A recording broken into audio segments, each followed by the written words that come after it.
It is safe to say that this year, African fashion designers took the game of fashion to a whole nother level. I saw these gorgeous, gorgeous outfits on Instagram and I kept looking and looking and looking like, how did she come about this gorgeous design that she used to accessorize this particular outfit? And I cracked the code. Few days later, I saw another design by Vicky James where she did something similar to this on a particular golden outfit, and I'm going to show us that golden outfit. When I saw it, I knew I had to bring the tutorial to my girlies on here on YouTube. So in today's video, I'm going to be showing you all how you can incorporate something like this into your design, say for a headpiece, an outfit, anything at all. So if you will be interested in knowing all about this, please make sure you watch this video to the end. Ensure that you don't skip any part. Ensure that you're subscribed as well. Share this video with your friends and family. Engage, engage, engage. All right, guys, let's get straight into today's video. Let's go.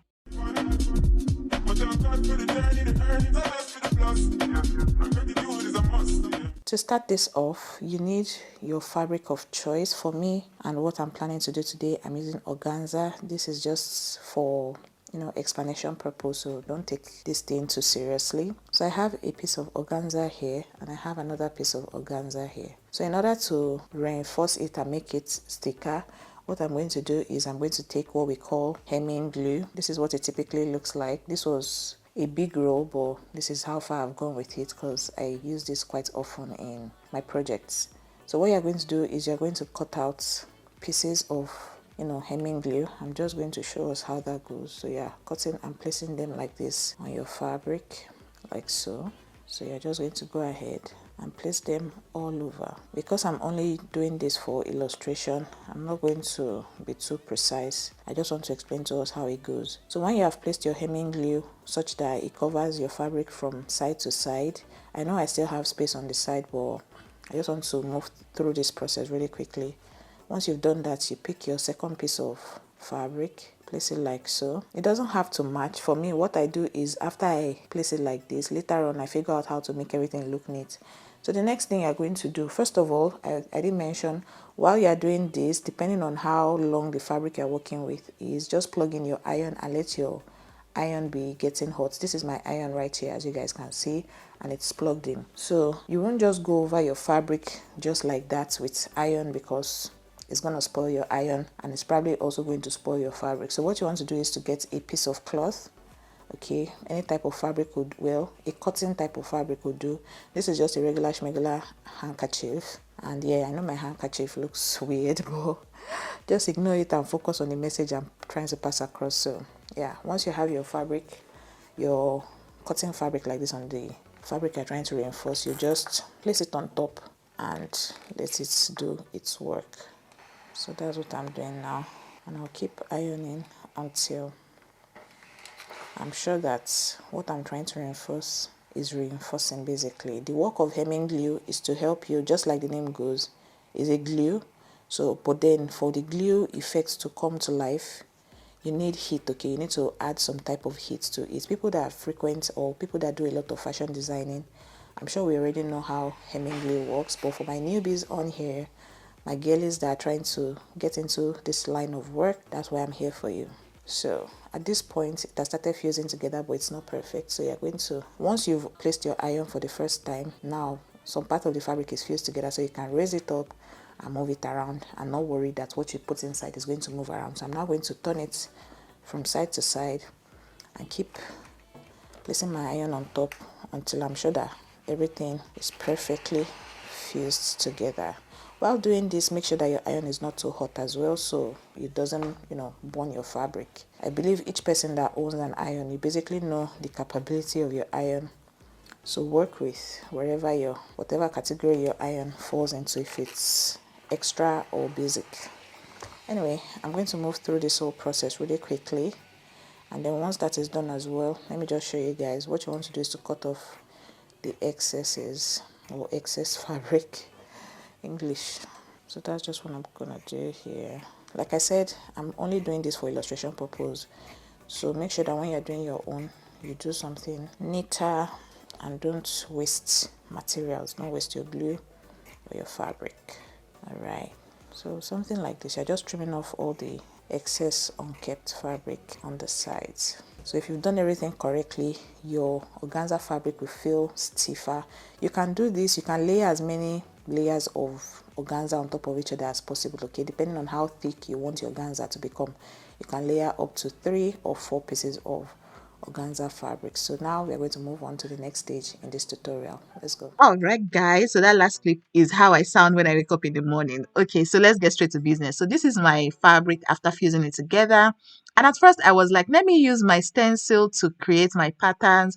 But after a while, I was like, you know what, let's just ditch this stencil of a thing because the shape I was trying to achieve, I wasn't getting it from my stencil. So I decided to just go freehand. So if you know you cannot do freehand, please use a stencil or draw something on a piece of paper and use the paper as a type of, preferably a pattern paper, okay, not just any type of paper. Draw your style on a pattern paper and then use that pattern to cut out your fused fabric. But for me, I was just doing, like I always say, I was doing wuru wuru. And just in case you're not Nigerian, wuru wuru is shortcut, okay, trying to get a shortcut to something. So I eventually got a grip of everything and I started liking the leaf pattern I was drawing on my fabric. If you remember the videos that I showed you at the beginning, especially the first design, okay, I don't remember the name of the designer now, but I believe I mentioned the name at the beginning. So that particular first design I showed us, the pattern that she used to decorate that outfit was like a leaf pattern. So that was what I was going for, right? So I cut out just all the patterns I drew on my fused organza fabric. I went ahead to use my scissors to cut them out like so. At a point, I felt like the leaf patterns that I drew, they were a bit too small, so I extended my hand while cutting. You don't have to do that, okay? Just do whatever works for you. Ultimately, okay, what works for you is what you should totally do. So this is just me moving through this process really, really quickly. And when working with hemming glue, that's another thing I want to mention to us. The scissors now that you use to cut your fabric should not be the scissors you use to cut stuff like this, okay? Have a special scissors that you use for cutting all these air stay, gum stay, because they tend to make your scissors blunt, okay? I just want to point that out. And these are some new items that I also bought recently off of Amazon. I bought some glue, some thread snippers and stuff like that. Anyway, I digress. So now on to the next thing. You want to now get your cup chain, and it's the cup chain you're going to use to accessorize this your patterns that you've already cut out, okay? I hope we are following. So this is me just trying to place my cup chain along the edge of my pattern, and you guys can see that for this first one I was trying to try something new, but it wasn't working. I was trying to first of all apply my glue onto my cup chain before placing the cup chain on the brim of the fabric, but after a while I saw that it just wasn't working. So I prefer to apply my glue onto the brim of my fabric or the edge of my fabric, whatever you choose to call it, and then place my cup chain on top of it. And for this glue, I got this glue in Nigeria from my local market out here in Romasi. Okay, I live in Port Harcourt. For those that are always asking where my base, I live in Port Harcourt, and I don't have a physical store, because I also get questions where people say, where's your shop? I don't have a physical store, and I keep forgetting, okay, some people are new here. I work from home, I run my business from my home, and I'm not willing to have new people coming to visit me in my home just for safety reasons, okay? So that's why I'm not going to share my location. For people that put, oh, share your location in Port Harcourt, I'm not willing to do that until I get a proper workspace, by God's grace, soon. Okay, so yeah, anything you want to ask me, feel free to drop it in the comments on my YouTube video or send me a direct message on Instagram. Anyway, I bought this glue off of Daddy Chidera in Rumasi Market, aka Money Market, out here in Port Harcourt. But you can get the glue anywhere from any sewing accessory store in your area. So this is me just applying glue onto the edge of my fabric, placing my cup chain on top, and then once that is done, I thought to show you guys, see how it looks. Absolutely gorgeous. You can also decide to put cup chain at the center, okay? You remember the video at the beginning, there were some leaf patterns that had like cup chain running from the center point. Feel free to do that, but me, I was managing my cup chain because this style that I did was just for tutorial purpose, okay? I'm not, the outfit I used it for, I feel like it's just not my style anymore. I will probably not wear it. So I was trying to be very, I was going very economic with my cup chain because cup chains are so expensive. A full roll of cup chain in Port Harcourt is about 5,000 naira. That's a ton of money, okay? So yeah. Anyway, so I went ahead to just apply the cup chain to a couple more pieces of leaf pattern. In total, I think I did about 13 or 15 leaf patterns, okay? Feel free to do as many as possible, especially if you're running a business and you have clients, okay? You want to make sure that your clients look absolutely gorgeous, depending on how much they pay, right? So if they paid you for a lot of bling bling, please give them a lot of bling bling. So after doing that, this is me just placing my leaf pattern on my fabric to see how I want it to be on my fabric. And after doing that, I removed them, and then I was here just counting as well, trying to see how many and how I want to place it. After a while, I wore the dress on myself, and I kind of figured out how I want the leaf pattern to just flow from my sleeve to my waist point. And this is just a bust shaper, okay? So if you do a lot of sewing, you already know what this bust shaper does. It helps you when creating a nice bust point for outfits, okay, for blouses and dresses, okay. If you want to do shoulder line, what they call that in princess dart, and shoulder line dart for dresses. People that are into fashion, you guys, I'm not using my fashion degree. I say fashion degree, my fashion school qualification, I'm not putting it to good use. And it's just because, you know, destiny is calling me to beading and accessories and embellishments and stuff. So yeah, anyway, I digress again. This is me just trying to create a straight beading pattern on this blouse, and this is how it goes. I've gotten requests from people asking me, oh, show us how you bead on outfits. So with beading on outfits, you need a dress form, and I don't have a dress form. Hopefully in 2023 I'll eventually get a dress form. And if you know what a dress form is, it's just like all those standing mannequins that you can put your, you know, prospective outfits on and do some embellishment work on them. If you don't have like a human being that can stand for hours and then you work on them, right, you get those dress forms and then work on them. So I don't have that. Hopefully when I get that, I'll be able to do more beading tutorials where I show you how to bead on outfits. But this is just a, what they call it now, it's just a way around it. So I decided to just place this my bust shaper inside the bust point of this dress, and that was what I was doing to sew my outfit. And take note that while doing this bead work, I wasn't allowing my needle and thread to show on the lining of this dress. But if you even go ahead to do that, if you go ahead to bead in such a way that your needle and thread, or your thread is showing on the lining of your dress, make sure that the thread you're using is a matching color as the lining. Don't do blue lining and be using black thread to do your beading, okay?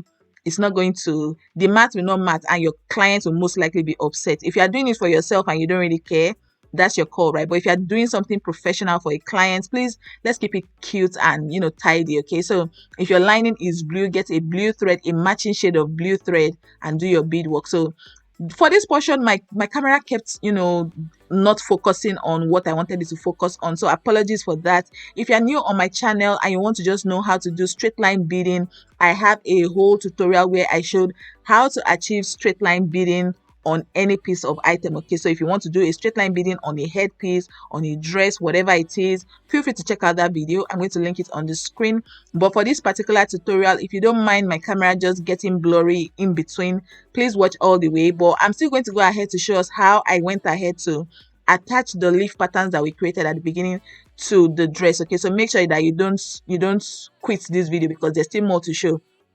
All right, also, if you're yet to be subscribed and you're enjoying this video so far, please hit the subscribe button, okay? Thank you guys so much for 15K as well. Thank you. Like, I love you guys so very much.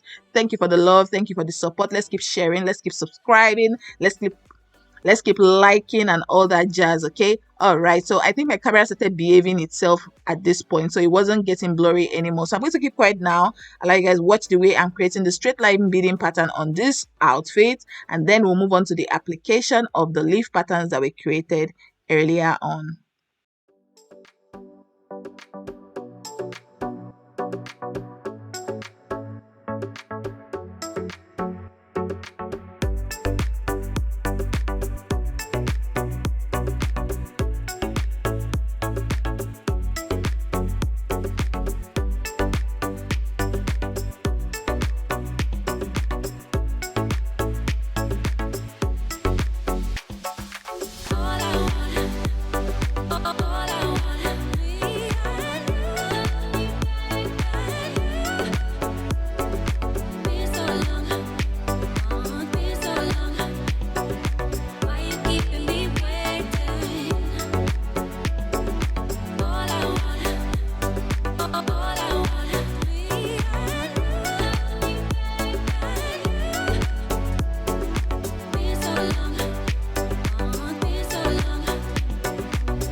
All right, guys, so this is me at my waist point on this particular blouse. So I'm tidying up my beading stitch right there. So with applying your leaf pattern, you can decide whether you want to hand sew them on or you just want to stick them on with fabric glue. I'm going to show us how I go about sewing them on, but note that if you decide to sew them on, it can be very painstaking. It will take time and you need to charge your client for the time you're spending with hand sewing. Okay, that's why you see that most handmade things are pretty expensive, but because this is a tutorial and I had so many things to film on this particular day, I switched to using my glue. Okay, and I used that Magna Tack 809 fabric glue to achieve the placement of this particular leaf pattern on my blouse. So this is how I just went about applying the glue and placing it on the fabric. The reason why I got this glue was because one of my favorite milliners that is based in America, her name is Sarah Sokol Millinery. She makes a lot of headpieces for celebrities.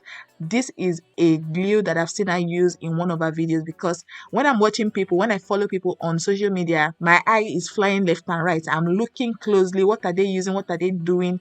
And one particular Insta story that she posted, I saw this glue in the background. I was like, you know what? I'm gonna go look for it. And I found it on Amazon and I got it off of Amazon. It was about, I think it was about $10 or thereabouts. I don't remember. Just search for it on Amazon. You will see it if you're interested in buying it as well. My review, I don't think it does anything out of the ordinary. It doesn't do anything that our good old, what they call it now, UHU and the other types of glue that you will typically find out here in Nigeria. I don't think it does anything more than those. I've not used it that well. I think I've only used it for this particular work. So maybe if I use it over time, I'll start to see new things that maybe I can do with it. So in case you can't be bothered to buy off of Amazon, please don't feel pressured. Use your B6000, your E8000, your E7000 and the rest. They work equally well. But if you're doing something for a client, I don't recommend that you stick on this design. Okay, I recommend that you sew them on. If you're running a business, I believe you have bidders that you work with, or staff members that do stuff like this. Okay, that their job is just hand sewing designs onto fabric. Okay, make it a task for your staff. Have them sew this neatly and beautifully on your client's outfits and make sure that the end result just looks absolutely gorgeous. Okay, that's the point. You want to make sure that your work looks beautiful. That's what brings returning clients and just gets people referring you to their friends and family. All right, so I'm just going to allow you guys watch the way I'm placing this leaf pattern, and right after that I'm going to show us the end result. Also, another thing is, don't feel pressure to just place your own leaf pattern exactly the way I'm placing mine. Okay, you can get creative with yours. You can do them in an overlapping manner. Okay, remember the video at the beginning, almost like the lady stacked the leaf patterns. Now she stacked them on top of each other and placed them beautifully along the bust point and the shoulder point of that particular dress. Okay, so feel free to come up with your own twist and do something amazing.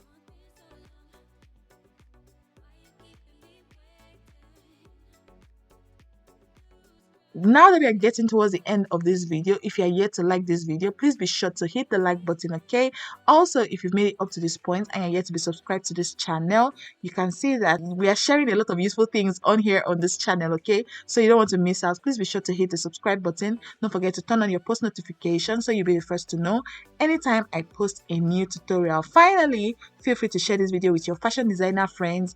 Feel free to share with your friends and family members that just love stuff like this, that would like to send this to their tailor to add it as a, as jara to the next outfit that they are making for that Christmas party, just feel free to share with your friends and family. Okay, thank you guys so much for watching this video. I love and appreciate you all. Thank you, thank you, thank you. And compliments of the season. Okay, compliments of the season. I pray that everything that we're still looking up to God for in this year 2022, we get it, and even more beyond, more things beyond our wildest imagination. So now this is I'm getting to the last leaf pattern, and yeah guys, watch to the end so you see how the end result looked eventually. And if you do go ahead to do something like this after watching this video, please feel free to tag me in your posts. Okay, the name is Funmibi Olawore, and my Instagram name is always on the top left corner of your screen, so feel free to look for me on Instagram or TikTok or Facebook and connect with me. Okay, this is the end result. Again, if you enjoyed watching, please don't forget to hit the like button. Thank you guys so much again for watching, and yeah guys, I can't wait to see you